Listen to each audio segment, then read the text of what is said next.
Bwana Yesu asifiwe, msikilizaji wangu popote ambapo unanisikiliza katika taifa la Kenya na katika mataifa mengine ya ulimwengu. Nachukua hii nafasi kukaribisha katika haya mafundisho ambayo tumekuwa tunaendelea nayo kwa muda sasa. Leo ikiwa ni sehemu yetu ya 8 na tunaendeleza ujumbe. Tunataka kunena kuhusu Nabii Elia. Nabii Elia ambaye alitumwa na Mungu kurejesha ibada ya kweli ya Mungu katika taifa la Israeli. Tuliona katika kipindi kilichopita, Jumapili ilipita, tuliona mambo kadha wa kadha, na leo nataka niendeleze huo ujumbe. Kwa hivyo majina yangu mimi ni mchungaji David Wanjala kutoka Nakuru, The Bride of Christ Outreach Ministry, na ninataka niombe ili tuweze kuendelea. Baba Mwenyezi Mungu, katika jina la Yesu Kristo, ni siku njema ambayo umetupa Bwana. Tunakushukuru na tunakutukuza maana wewe ni Mungu. Asante kwa sababu Jehova umeinuliwa zaidi ya kila kitu. Asubuhi ya leo Bwana, mahali hapa tunapoanza hata ibada hii, ewe Mungu wa Israeli, tunaomba ya kwamba uwe pamoja nasi katika haya mafundisho. Napoyafundisha Mungu Baba kwenye msikilizaji wangu, naomba ya kwamba ukaweze kusaidia na kuleta hata Mungu Baba ufunuo, na yeyote ambaye anafuatilia hata kunitizama mahali hapa, unaenda Bwana kumsaidia na kumnenea katika jina la Yesu. Na kuja kinyume cha nguvu za mwovu Shetani, nikidhambaratisha na kuharibu kazi zote, na kuomba ya kwamba Roho Mtakatifu akatawale, ili ya kwamba Bwana tukaendeleze mkutano huu, mafundisho haya kaweze kuwa ya muhimu katika jina la Yesu Kristo. Na ni katika jina la Yesu Kristo nimeomba nikiamini. Amen. Msikilizaji wangu, nataka ufahamu ya kwamba tuko katika sasa kipindi cha 8 ama sehemu ya 8 ya mafundisho ambayo nimekuwa napeana ya Nabii Elia. Na katika mafundisho yaliyopita siku ya Jumapili tuliona yakitokea ya kwamba mtumishi wake nabii akaelezwa aende akutane pamoja na mfalme wa Israeli, ili aende ajionyeshe katika kwa mfalme wa Israeli.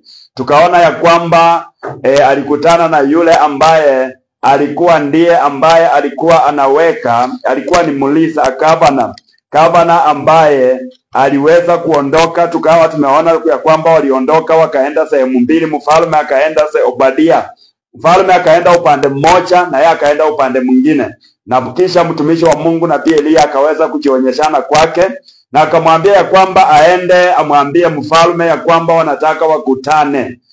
Obadia alikuwa na kusitasita kwa sababu alikuwa anasema ya kwamba itaondoka, ya kwamba mimi nikienda wewe utaweza kutwaliwa na Roho wa Mungu, na kisha tu mimi nitaweza kuchapwa na mfalme, ama mfalme atanifanya kuwa muongo na ataniua.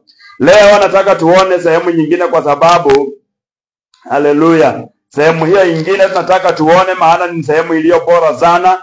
Tuone bila ambavyo Elia, na leo kunaweza kuwa na kunaenda kuwa naenda kudhibitisha ama kuonyeshana mapishano makali sana katika mlima wa Karmeli, the big context ambayo Nabii Elia alienda kupigana na manabii wa Baal na taifa lote la Israeli katika juhudi la kurejesha kwa Mungu.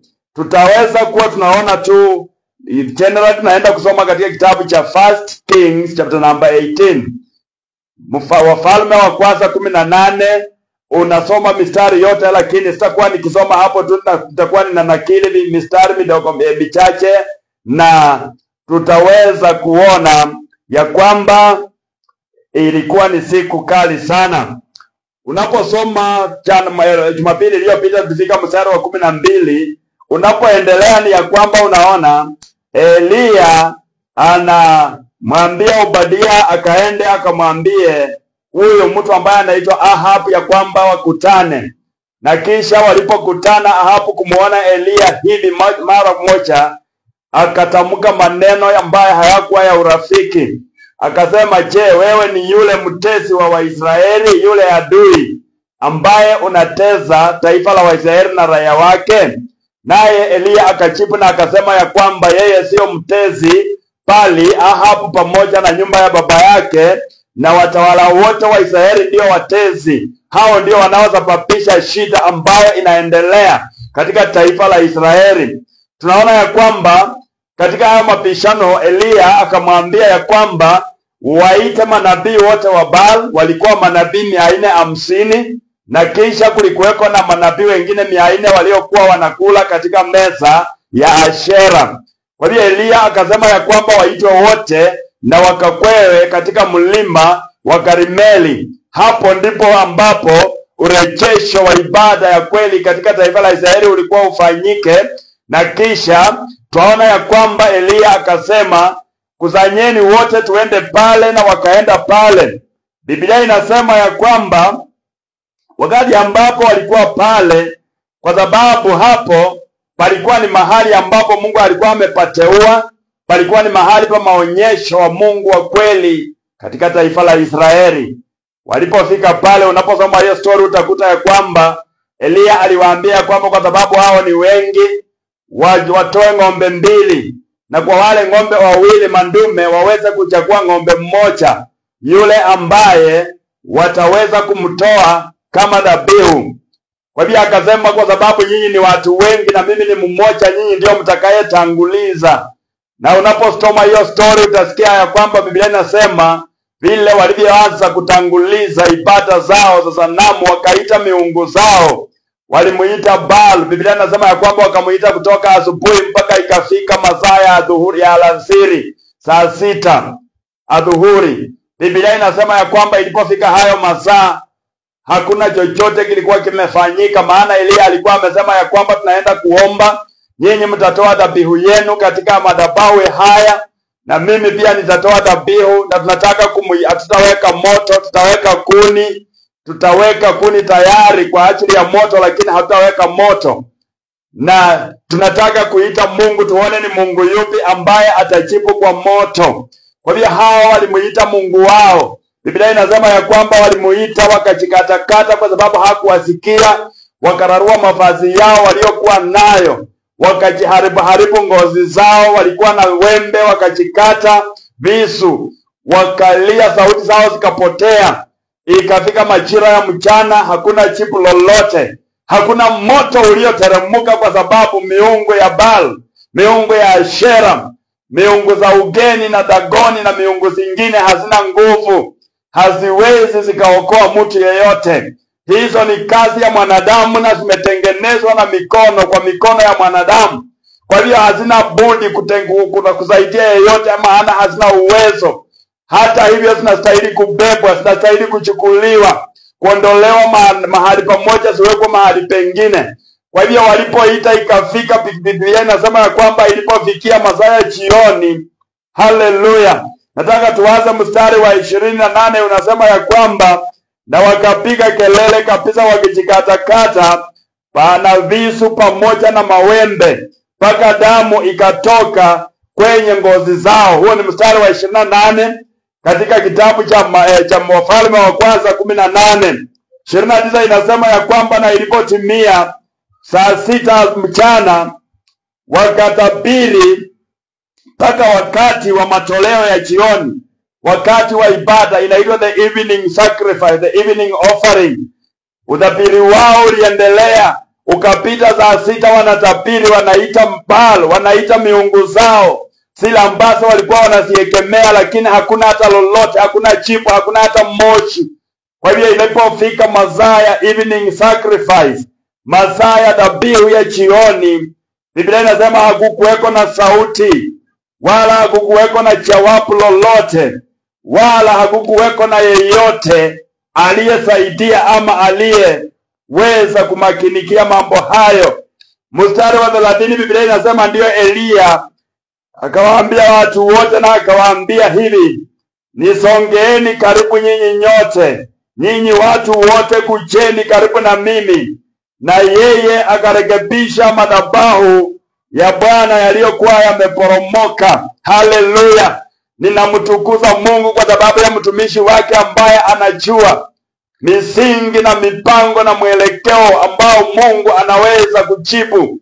Aliangalia madhabahu katika Israeli yalikuwa yamedhalilishwa, yameharibiwa, yalikuwa hayapo tena, yamepomoka. Kwa hiyo kulikuweko na haja ya kurekebisha madhabahu. Hata katika nyakati zetu, katika wakati huu, kanisa la Bwana linapitia mambo mengi sana ya kuliangusha, Kunazo ibada ambazo zinaendelezwa kwenye madhabahu ambazo haziambatani na neno la Mungu.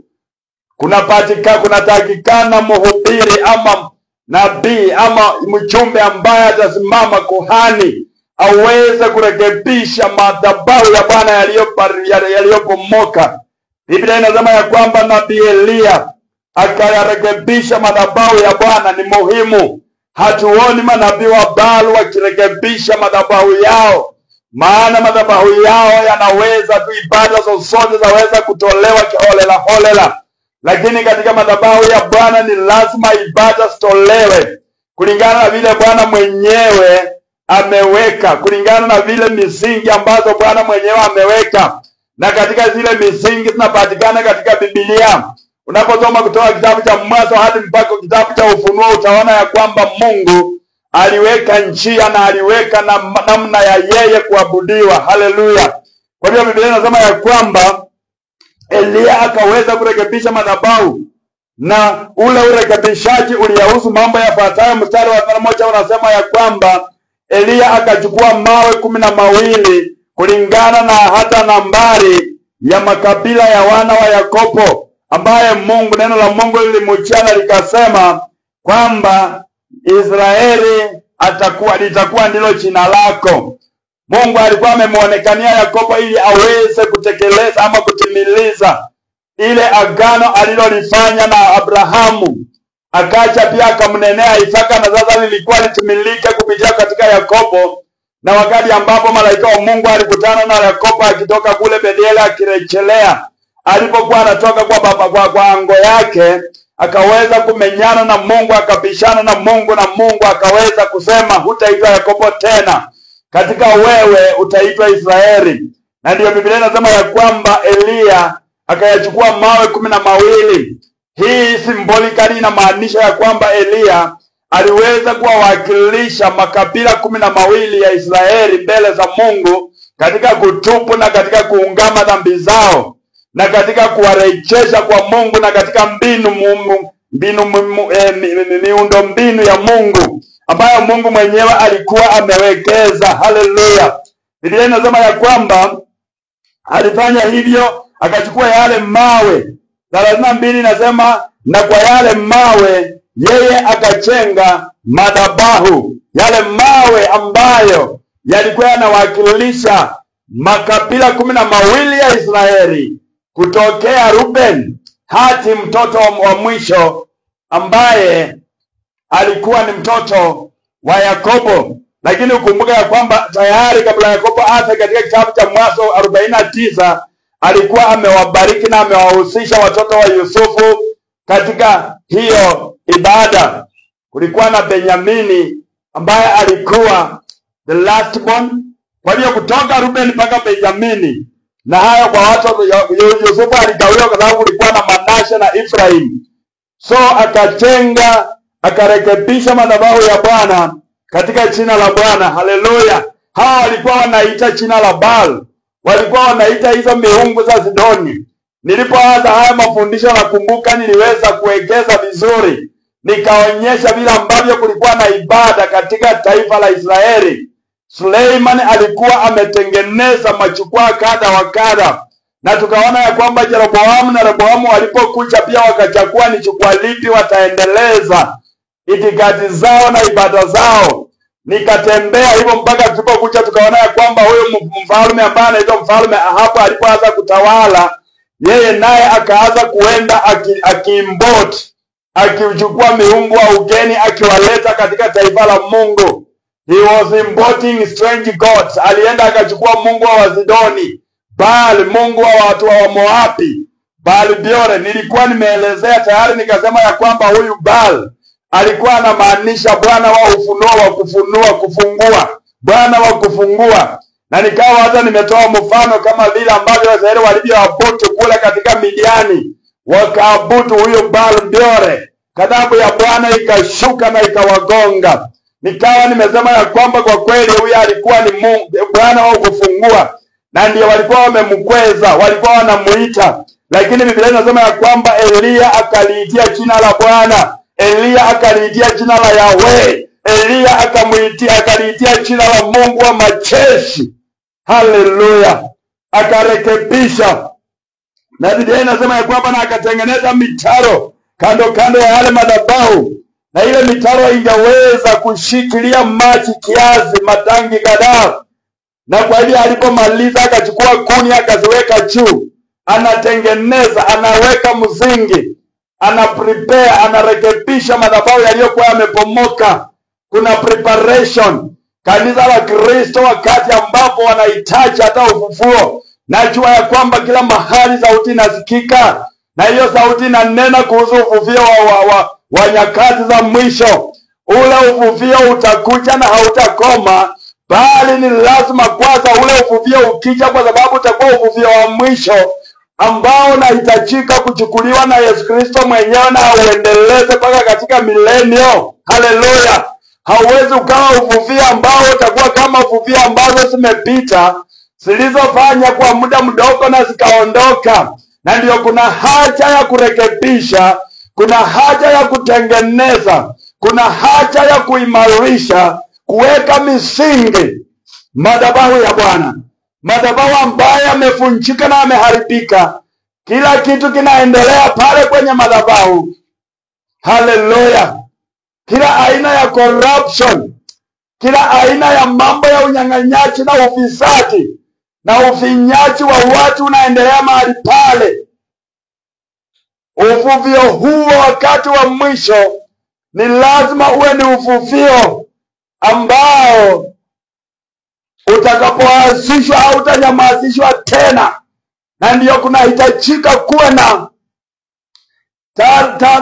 tafrija ama taaluma fulani ambayo inafanya kama vile ambavyo huyu mtumishi wa Mungu alivyofanya.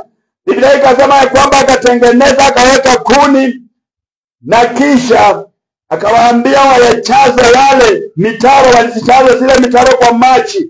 Haleluya. Akasema pia katika nyama ambayo alikuwa ameitengeneza, akaichinja, akaiweka pale juu iloweshwe kwa maji.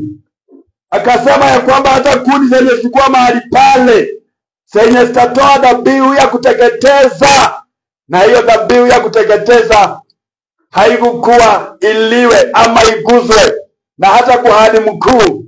Hiyo ilikuwa iteketee kila kitu kilichokuwa kinapangwa pale. Ilibidi iteketezwe kwa sababu ilikuwa ni kivuli cha kuonyeshana sadaka ambayo Yesu Kristo angekuja kutoa, sadaka ambayo ni moja tena ni maalum na inashinda sadaka zote. Leo wakati ambapo ninapotizama kwenye televisheni, nasikia kila mahali wahubiri wakiambia washirika wao walete dhabihu.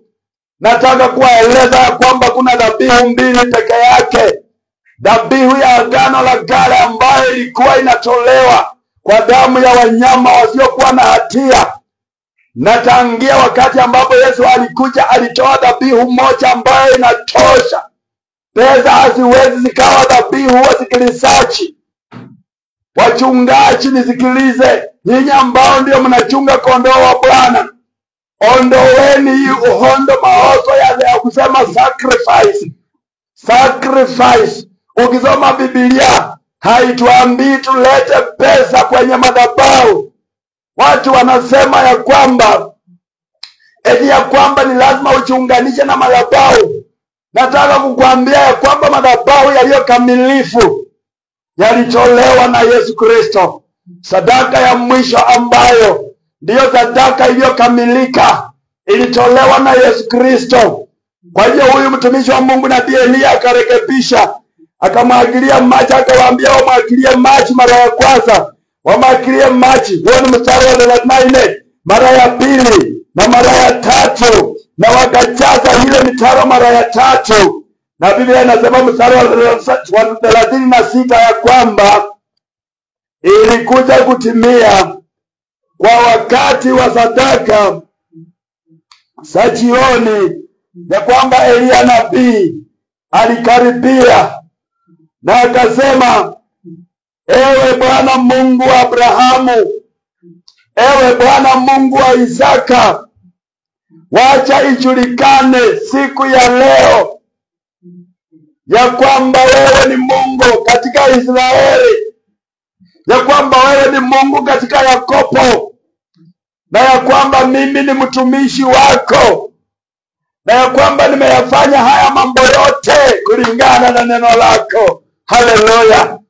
Kumbuka hawa walikuwa wanaendesha ibada za kawaida kwenye misingi za kawaida na kwenye njia za kawaida, lakini Biblia inasema ya kwamba yeye akasema, nimekuja kufanya hili tukio, nimekuja kwa haya mabishano, nimekuja kutoa hii dhabihu ili nikaweze kumrejesha Mungu wa Israeli. Bwana Yesu asifiwe. Wasikilizaji wangu, nataka uelewe ya kwamba ilikuwa ni tambiko ama dhabihu ambayo ilikuwa inatolewa, iliyokuwa ya maana sana, iliyokuwa inaleta urejesho katika taifa la Mungu. Akasema mstari wa 37 katika kitabu cha Wafalme wa Kwanza 1:18, Wafalme wa Kwanza 18:37, anasema, nisikilize ewe Bwana, nisikilize, ili hawa watu wajue ya kwamba wewe ni Bwana Mungu, na kwamba siku ya leo unabadilisha mioyo zao tena. Siku ya leo unageuza mioyo zao tena. Siku ya leo unamakinisha mioyo zao tena. Biblia inasema mstari wa 38 ya kwamba nao moto wa Bwana ukaanguka na ukateketeza dhabihu ya kuteketezwa na kuni, mbao zote zilizokuwa pale zikateketezwa, na mawe na hata vumbi, na ikaramba maji yote yaliyokuwa kwenye mitaro. Huo ndio moto ambao ulishuka, moto ambao ulichoma mpaka mbao, ukachoma yale mawe 12 yaliyokuwa mahali pale, ukaweza kuramba mpaka vumbi. Moto huu ukateketeza mpaka ukayakausha yale maji yaliyokuwa mahali pale kwenye hizo mitaro. Haleluya. Yalikuwa yameloa kama bahari mahali pale, kila kitu kikakaushwa. Moto mkubwa ukateketeza kila kitu, kikateketea mahali pale. Haleluya. Na ikawa ya kwamba kule kuteketea kule, Mungu akajidhihirisha, Mungu wa Israeli. Haleluya. Mstari wa 39 unasema, na wakati ambapo watu waliona hayo, wakati ambao watu waliona hayo, walianguka kifutifuti kwenye nyuso zao. Haleluya. Na wakasema, Bwana yeye ndiye Mungu, Bwana yeye ndiye Mungu. Haleluya.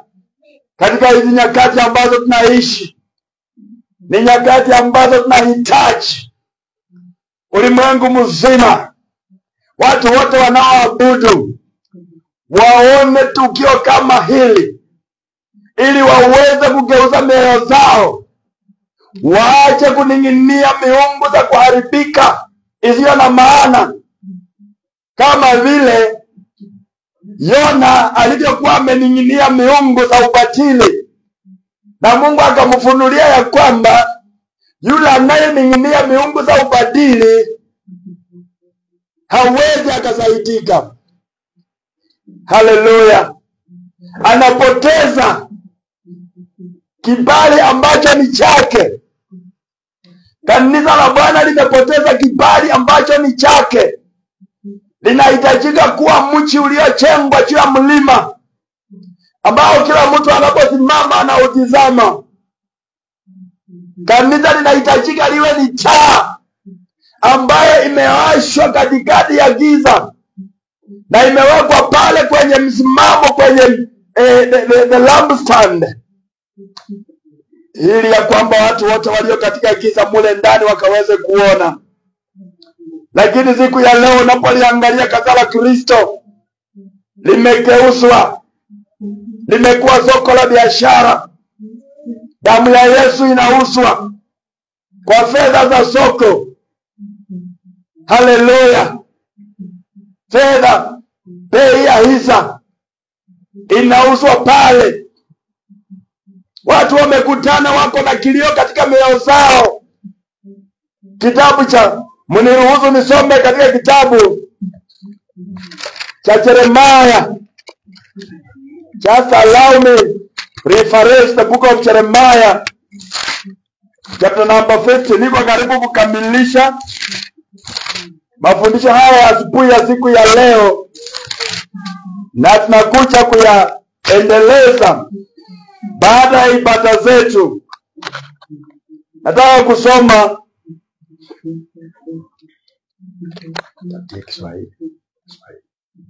Nataka kusoma tusikie vizuri. Jeremiah taenda kusoma katika mlango wa 50. Tutasoma kutoka mstari wa 4. Haleluya. Kutoka mstari wa 4 kuendelea mpaka 7.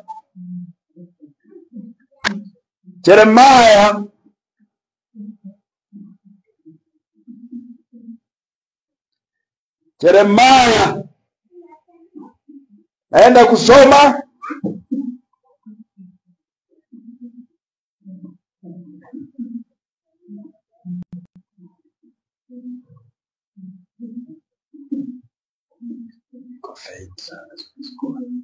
haleluya.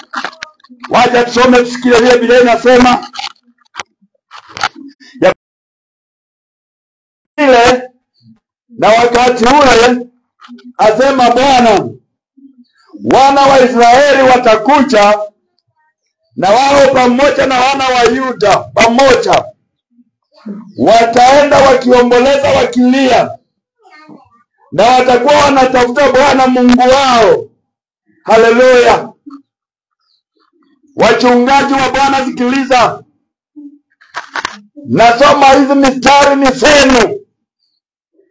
Biblia inasema katika siku hizo na katika wakati huo, wana wa Israeli watakuja pamoja na wana wa Yuda kwa pamoja, wataenda wakilia, wataenda wakitafuta Bwana Mungu wao.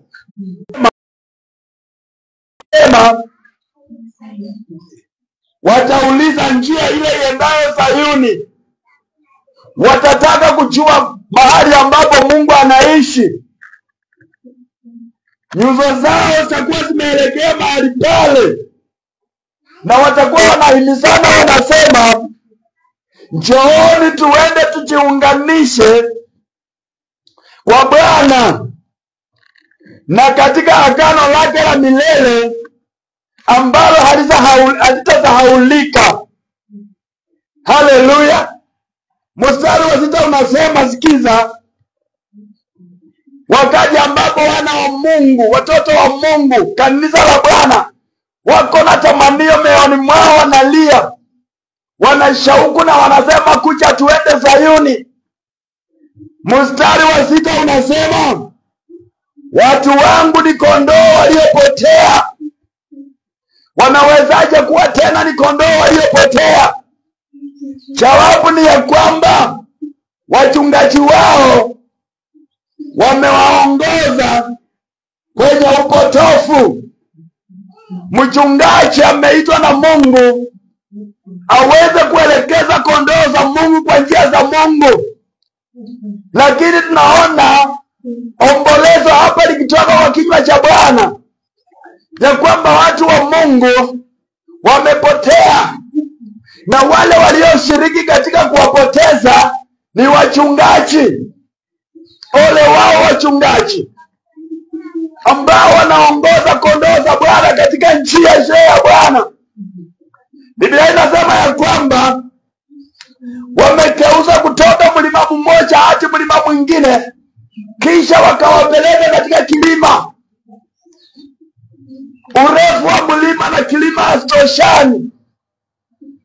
Huduma na makanisa zinaibuka na zinakuja, na wahubiri wa pale wanatangaza ya kwamba hapo ndipo kuna suluhisho, nao kondoo wa Bwana wanakimbia pale. Wakienda pale wanapotoshwa hata zaidi, wanaondolewa katika uhusiano wao na Mungu, wanapelekwa kwenye ibada za sanamu.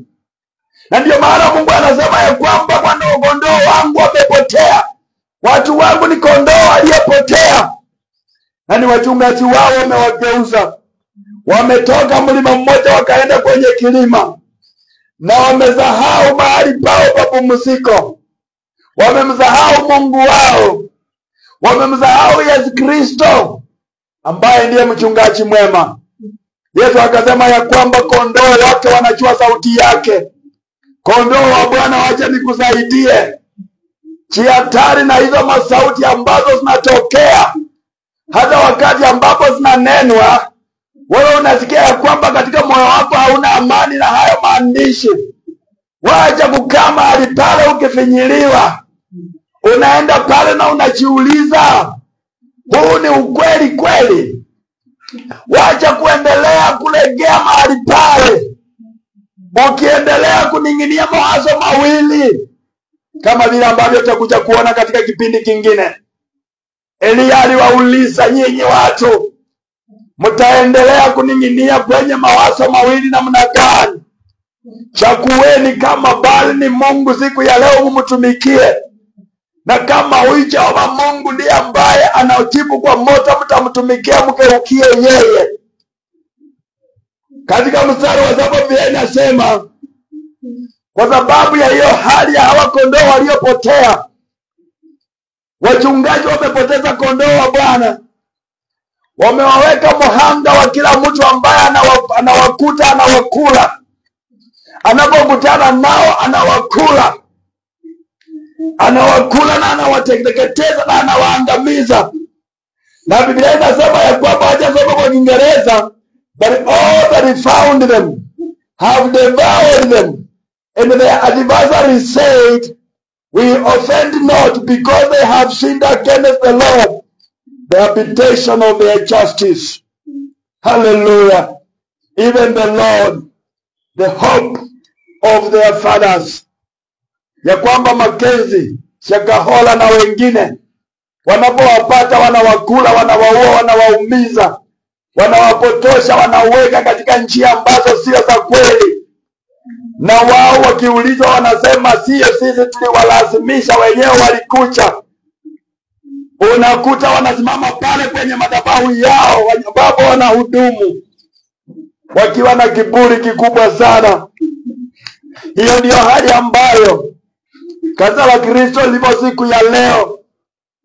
Kila kitu kinafundishwa mahali pale. Uongo wa kila aina unafundishwa mahali pale. Watu wanapokuja mbele za Mungu wanaambiwa ya kwamba mnapaswa mkuje na sacrifice. Na hata siku ya leo najua kuna mahali unahudhuria ambao unahubiriwa about sacrifice.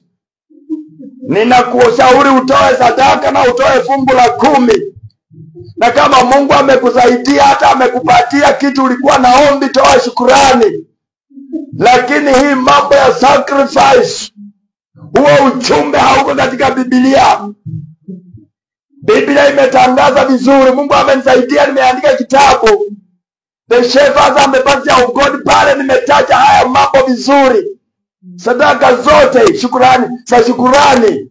Kuna baraka, hata paka zile za baraka unatoa kubariki kitu fulani, cha kujitolea, goodwill offering. Lakini dhabihu, pesa kuitwa dhabihu, wapendwa, ni makosa makubwa. Wachungaji wamepotosha kondoo, na Mungu anasema kondoo wake wanapaswa kusikia sauti yake. Tunarudi katika kitabu cha Wafalme wa Kwanza 18 mistari michache kisha tumalizie. 39 inasema, na watu walipoona haya yote walianguka kifutifuti. Tunahitaji ibada ambazo zitasababisha watu waanguke kifutifuti mbele za Bwana, na watangaza ya kwamba Bwana ndiye Mungu, Bwana ndiye Mungu, Bwana ndiye Mungu. Biblia inasema, naye Elia akawaambia, chukueni manabii wa Baal kusiwe na mmoja yote atakayesaswa. Na wakawachukua wote, Elia akawaleta kwenye kijito cha Kishoni, na hapo akawakata vichwa, akawaua, akaweka kikomo kwenye ibada za Baal. Haleluya! Biblia inasema, na kisha Elia akamwambia Ahabu,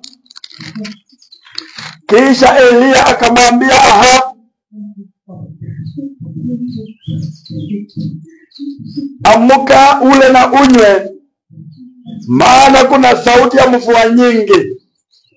Kumbuka mvua ilikuwa imekosa kunyesha kwa muda wa miaka 3.5.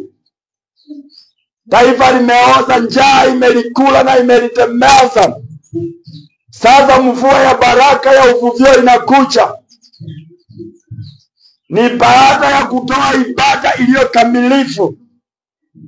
Revival itaamuka tu wakati ambapo Mungu ameinua kikundi cha wahubiri ambao watakuwa wamerekebisha madhabahu ya Bwana, ili wakampe Bwana sadaka, watoe sadaka zao ambazo zinampendeza Bwana. Kumbuka nimesema sadaka, sijasema dhabihu. Hallelujah. Praise the name of the Lord. Na hapo kutakuja mvua. Na kwa hivyo Elia akamwambia Ahabu, usikae kitako, uamke ule na unywe, maana mvua ya ajabu inakuja. Maana mvua ya ajabu ya kusafisha inakuja. Haleluya. Uamke ukunywe haraka ukule. Biblia inasema mstari wa 42, Ahabu akaondoka akakula na akakunywa, naye Elia akaenda juu ya mlima wa Karmeli, na yeye akajilaza kifudifudi pale, na akaweka uso wake katikati ya magoti yake, kaanza kumuomba Mungu. Amemaliza na Mungu amejibu kwa moto. Kama Elia hangeendelea na hii hali, part 2 of that episode, mvua haingenyesha. Kama angemaliza tu kufanya kurekebisha madhabahu na kutoa dhabihu, na atoke pale akijisifu na akisema ya kwamba Mungu wangu ameshuka kwa moto na nimewaua manabii wa Baal, haleluya, hakuna revival ingetokea. Alipomaliza alitoka pale, wakati Ahabu anakula anakunywa, yeye akaukwea mlima wa Karmeli kule kileleni, na Biblia inasema akainama, akaweka kichwa chake katikati ya miguu yake, na akaanza kumlilia Mungu, na akaanza kumuomba Mungu. Haleluya. Na katika hiyo harakati Biblia inasema ya kwamba akamwambia mtumishi wake, enda sasa uangalie kwenye bahari, upande wa bahari. Na yeye akaenda na akaangalia, lakini hakukuwa na chochote. Na yeye akamuhisi aendelee mpaka zifike mara 7. Biblia inasema mtumishi wake alipoenda mara ya 7, alipoenda kuchungulia, akaona wingu kama kiganja cha mkono wa mwanadamu linaondoka polepole kwenye bahari. Haleluya. Na akamwambia, akarudi akamwambia Elia, nimeona kiganja, wingu kama kiganja ya mkono wa mwanadamu inaondoka kwenye bahari. Biblia inasema ya kwamba Elia akamwambia, enda umwambie Ahabu ajiandae, aandae farasi yake na aweze kuondoka haraka, ili ya kwamba mvua isije ikamnyamazisha ama ikamkomesha. Haleluya. Kutoka katika kiganja, wingu ambayo ni kiganja cha mkono, Biblia inasema ya kwamba mara moja ukainuka wingu kubwa, na Ahabu akaambiwa atayarishe hizi chariot ili aweze kukimbia. Kumbuka msikilizaji, ya kwamba mbio za farasi ni mbio kali sana. Haleluya. Biblia inasema mstari wa 45, maana nataka kumalizia mstari wa 46, itakuwa tumemaliza mstari wa mlango wa 18 wa Wafalme wa Kwanza. Mungu akinisaidia next Sunday nitaingia katika mlango wa 19 tunapoendelea, na kisha nitatembea hivyo mpaka nikulete katika Agano Jipya tuone kama huyu nabii Elia alikuja katika Agano Jipya ama bado hajakuja. Haleluya. Biblia inasema ya kwamba mstari wa 45 ya kwamba na ikaja kutimia kwa muda mdogo ya kwamba mbingu ikatanda mawingu yaliyolifunika likawa cheusi, na pia ukawa na upepo na kukawa na mvua kubwa sana, na yeye Ahabu akaenda na gari lake la farasi akaenda kule Israeli. Haleluya. Kaenda kule Israeli, naye mtumishi wa Mungu akapata kitu tunaita speed anointing, swift anointing. Baada ya kutekeleza haya yote, akachukuliwa na wingu lenye lilimkimbiza, akakimbia mpaka akaenda mbele ya huyu mfalme anaitwa Ahabu. Yeye katika kukimbia hivi, Ahabu amekalia farasi, anaidrive kwa kasi sana, kwa nguvu, kwa bidii, lakini huyu akachukuliwa swiftly na the Holy Spirit of God, Roho wa Mungu, akakimbia mbele ya Ahabu, na yeye akafika Jezreel mbele yake, na mvua ikanyesha na watu wakashuhudia, na nchi ikalowa maji. Kesho yake nyasi inaanza kumea na vegetations, mambo yanaendelea. Tutakapoingia katika mstari wa 19, haleluya, utaona huyu roho hajawa sasa watumishi wa Mungu, the spirit of terror, uvumi. Elia alikuwa mwanadamu, ndio maana unakuta wakati aliletewa habari ya Jezebel, Biblia inasema alikimbilia maisha yake. Mtu mwenye amekomandi watu kule Karmel, ameleta taifa la Israeli on a standstill. Ameamurisha manabii wa Baal na wa Ashera wameuawa katika kijiji cha Kishon. Sauti ilimjia the following day, this man Elijah. Yakobo anasema katika kitabu cha James chapter number 5 verse 18. Haleluya. Hapo ndipo nataka kukamilishia. Yakobo 5 mstari wa 18. Nataka kusoma hapo, tukikamilishia hapo mafundisho haya siku ya leo. James chapter number 5 verse 18, the Bible says, tusome kutoka 17.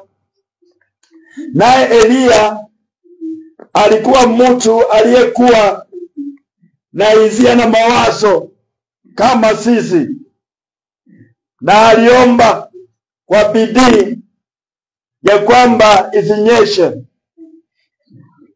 na haikunyesha ulimwenguni kwa muda wa miaka 3 na miezi 6. Hiyo imetolewa katika kitabu cha 1 Kings chapter 17 verse 1. 18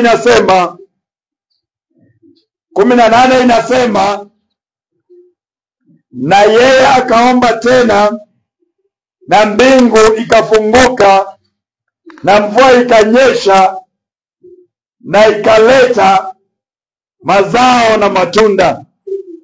Wafalme wa kwanza 18:45.